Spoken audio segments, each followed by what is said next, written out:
Hello, my name is Paul Zavito, and this is my Professional Growth Meetup Plus presentation. For my meetup, I went to Game Creators Club, also known as Nevada Game Developers Meetup. This is the URL, and this is the website.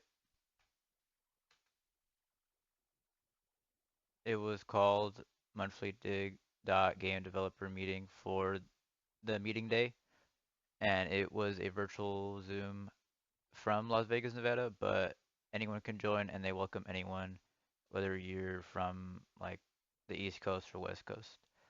This was held on Thursday, October 3rd from 3 p.m. to 4 p.m., but we went a little bit over and it ended at 4:40. Our first presenter was Connor Torres. He is a game developer from Las Vegas, Nevada, and he is the CEO of Dartware Games. He primarily develops his games through Unreal Engine, and two of those games are Monster Bounties and Akhenaten Rule as Pharaoh. These two games are available to be seen through the Dotware Games website.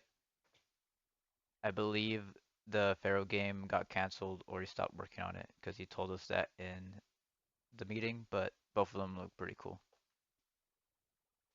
Our second presenter is Josiah Davison. He is a computer science and digital game development teacher.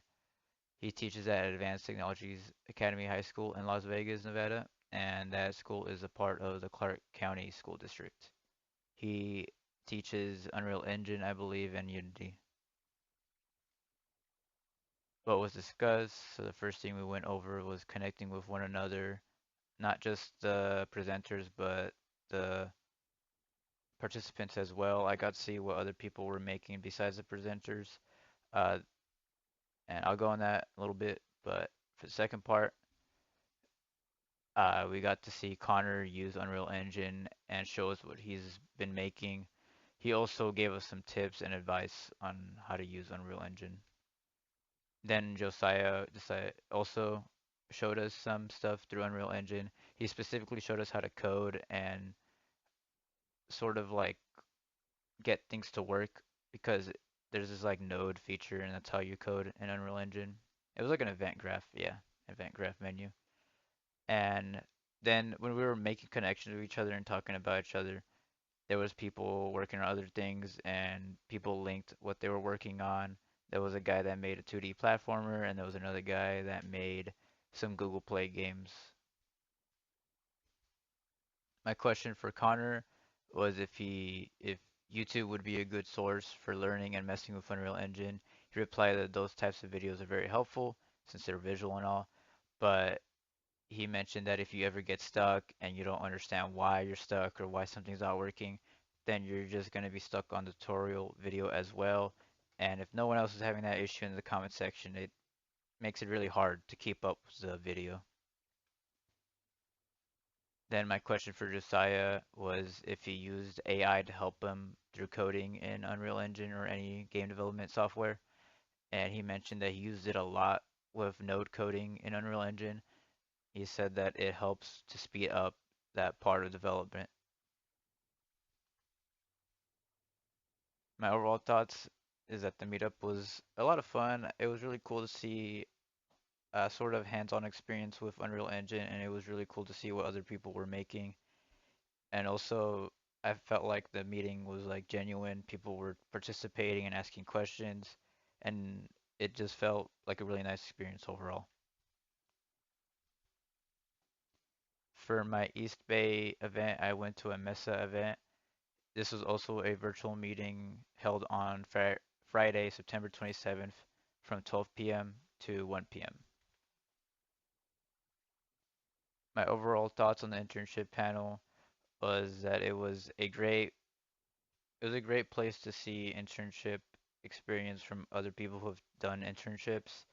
Um, there were three panelists, and one of those panelists was Nicholas. He mentioned that he didn't use AI to code, and his advisor found that weird when she found that out, sort of in the beginning. So she told him to start using AI, just like the rest, and that stuck out to me because it kind of shows that you can use AI in coding because I thought it was a little frowned down, but no, everyone I guess everyone kind of uses it. He also mentioned that he was the youngest in his group of interns, so I thought that was pretty interesting. For my Stack Overflow question, I picked what is the max length of a Python string. This relates to my programming language concepts course. In there, we had an assignment, and in that assignment, there was a question right here. What is a runtime descriptor? Show a runtime descriptor for a dynamic string. And I had to figure out the maximum length. So I went to this question on Stack Overflow, and there are three answers, but I went with the third one with a little bit of the first one because it kind of depends on your device's storage, like the RAM, but it also depends on the programming language. My overall thoughts on Stack Overflow is that it is a great place to go to if you have any questions or you need any answers to any coding problems or computer science things.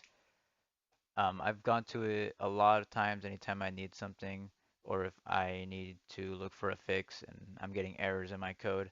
I don't rely on it, but it is a great place to start at if you don't know where else to turn to fix your coding or looking for some computer science concept.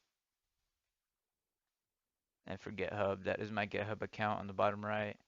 GitHub is a great place to upload, save, and update your work. It's also just great for if you're working as a team to upload stuff because everything is sort of connected and it's just a website. So not everyone has to download something they may not want on their computer. It's just a website. You just make an account, and through there, you can upload your code, make it open source. It could be a game, it could be a tool. Either way, it's just a great place for it because every IDE usually has a GitHub extension, so there's a high chance that it does, and then you can just upload your work and everyone else can see it. And that is the end of my presentation. Thank you for watching.